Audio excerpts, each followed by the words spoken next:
Hello everyone and welcome to Microsoft Access 2016 Basics. My name is Steve Bishop, and in this video we're going to be talking about how to use the any and all operators in a SQL query. When you're using the any and all operators, you're typically going to be working with subqueries. So let's say that we have a couple of tables in our database, the products table and a suppliers table. And under the products table, we have a supplier ID column, which is the foreign key, to the suppliers table, which also has a supplier ID that acts as the primary key.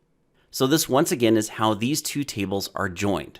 So we saw in an earlier episode that if we had the in operator, we could do some sort of direct equality between what the subquery results were and some other table. So we have here like select supplier ID from suppliers where country equals USA, and that will return supplier IDs 2 and 3. And then with the in operator, we're just checking to see if the supplier ID in the products table matches either 2 or 3, because those are the values that are being returned from that select query that is our subquery.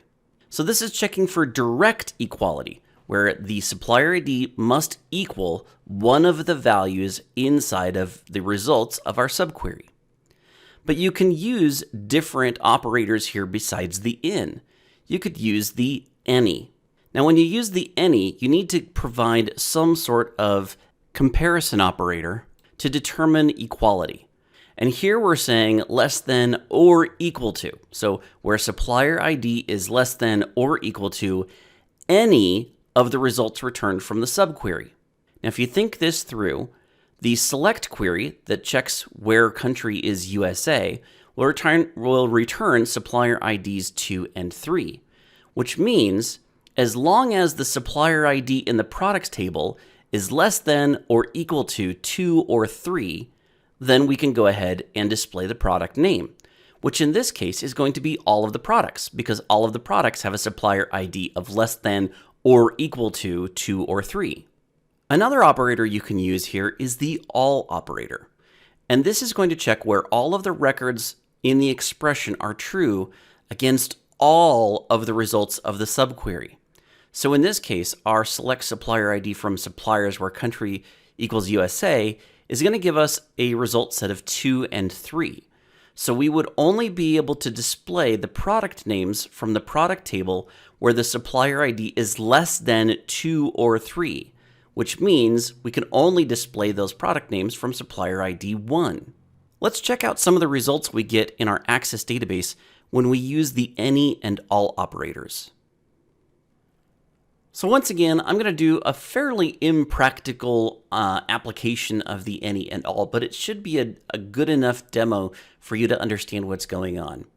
Let's say once again that we have this people types table here, and I want to exclude vendor from some sort of return to query. So I'm going to go create query design, and I'm going to say from the people types. And I want to return the IDs, but I don't really care about type name, but I do need it for criteria purposes. So I'm going to add it to the list, but I'm going to check this checkbox off so that it doesn't appear in the select statement. And now I can go to the criteria here and I can say, okay, where the type name is not like, and I'm going to do V asterisk, okay? We'll run this real quick to make sure we get the results we need. Yep, 1 and 2, that's perfectly fine. And I'm actually going to save this. I'm going to give it a name. I'm going to give this query a name. I'm going to call this non-vendor people types. Okay. So now that kind of gives us a good name for what this is, non-vendor people types. Okay. So now that I have this one query that's going to exclude vendors, let's go ahead and create another query that's going to, we'll just start off with a simple in statement, an in operator with that subquery. So I'm going to go up to create query design. Let's add the people table. That's all I need to add. And let's just do ID, first name, and date of birth. And actually, let's also add the person type, just so we can see the values, the numbers that are populating in that field. Now what I'm going to do is I'm going to add a subquery here using the in operator. So I'm going to say from people, I'm going to say where, and then we're going to say people.person type in, and now I need to write some sort of subquery here. And what I can do is I can say select ID from, and I could go to that people types table, right? I could go there and write my whole like statement and or not like statement, but I already have a query here that filters that for me. And I can use that named query here in this query. So I can say select ID from non-vendor people types. And that will already, that query right there behaves very similar to a table in that the results that I get from this will be the results of non-vendor people types and will be selected from that query. So we have this select query that is happening on a stored query. And then we're using those results to filter our person type by. And if we run this, we'll see that we get everybody that is a person type of 2 or 1, but not of 4, because again, people types 4 is a vendor. So we are indeed getting the people who are not person type 4, which would just be me, right? I'm the only person with person type 4. So this is working perfectly. Now we can go back into the SQL view here, and I'm going to change this person type from this comparison here of in. Let's use the any operator. So we can't just type any, we actually have to provide some sort of comparison operator, right? A greater than, less than, equal to, greater than or equal to, less than or equal to, or not equal to. Okay, so we have to provide some sort of comparison operator before we say any. Now in this case, what I'm going to say is any person type, and I can use the equality operator that is equal to any of the values. And this is essentially the same thing as writing an in statement, right? We're going to get exactly the same results as we did with an in. So we're just basically saying where person type, that value, is equal to any of the values in the results of that query. So again, that's just basically the in statement. But we can add a different comparison here. We can say less than any, okay? And if we do that, we're going to get just 1. And the reason why we get just 1 is because we only have this one person type that is 1. Okay, so we're saying less than any. How many different people types are being returned from this query, this non-vendor people types?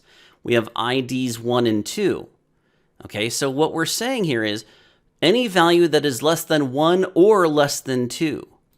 Right? That's how our query is written. Let's go back to the SQL view and take a really good look at this. Person type has to be less than any of the results from this query. And the results from this query are 1 and 2, which means as long as a value of a person type is less than 2, they could have a type of 1, and that would be less than 2. So that's why we get of the people, we have this one person here, Jane Tollison, who has a person type of 1, which is less than 2, which is less than one of the results that we get from the non-vendor people types. So that's how this any works. As long as this is less than, as long as person type is less than any of the results that we get from this query, then this will return that person. Okay? Now if we said less than or equal to any, and we ran it, then we would get everybody again. Okay, because once again, as long as it's equal to person type 2, or equal to person type 1, or less than person type 1, or less than person type 2. Okay, so there's a lot of different ways you can use that comparison operator to filter your results exactly the way you want. Now, let's replace this any with all. I want you to think for a moment what you think will happen to the results that we have here.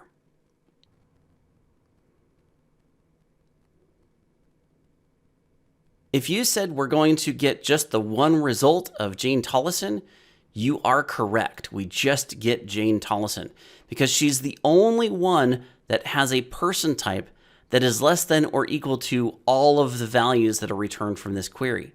So it is less than or equal to 1, and it is less than or equal to 2. She's the only one that meets both of those conditions, right? So it has to be any. If I changed this query so that it was no longer less than or equal to, and I just said less than, then that means that person type has to be less than all of these values 2 and 1. And of course, we don't have anybody that is less than 2 or 1. So when we run this query, we're going to get nobody. If we change this up and we said, okay, it needs to be greater than all, right? So once again, non-vendor people types is going to return values 1 and 2. And that means anybody that is a person type that is greater than 1 and 2 will be returned, which is of course going to be me. I'm the only person that has a person type of 4. So it's really good to start playing around with these. Find some instances in your own database to kind of play around with these operators and see what kind of results you get. Try to make sense of the any versus all. It doesn't really come into play all that often that you need to use either of these two operators, but there are certainly some circumstances where it will definitely make sense. I'd like to thank these members of the channel. Without your continued support, this channel would not be possible. Thank you.